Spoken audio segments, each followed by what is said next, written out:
लेकिन जो मानता है उठा के दोनों हाथ समर्पण भाव से अपना श्रीमुख पवित्र करना है और जयकार लगानी है। बोले जगदम्बे मात की, बोले सच्चे दरबार की। थोड़ा और धीरे बोलो, कहीं पड़ोसी को ना सुन जाए। आपको लगता है जैसी जयकार होनी चाहिए वैसी थी, मैं धीरे बोलती हूँ, आप अपना थोड़ा ताकत लगाओ, क्योंकि कहते हैं कि संगठन में शक्ति होती है।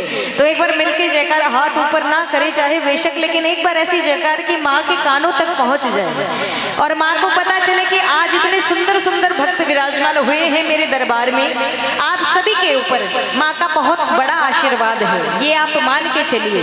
और अगर आपके ऊपर आशीर्वाद है तो माँ भी आपसे यही आशा करती है कि अगर मेरे बच्चे आए हैं तो मैं जयकार ऐसी लगाऊं कि मेरे हर संकट दूर हो जाए।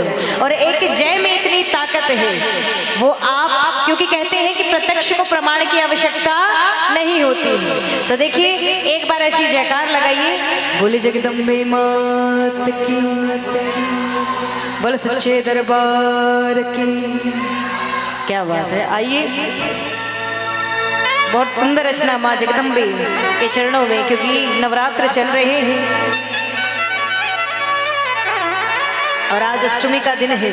और इससे बड़े सौभाग्य की बात क्या होगी कि माँ अष्टमी के दिन हम सभी माँ के दरबार में बैठे हैं। आइए, बड़ी सुंदर रचना, कहना है माँ।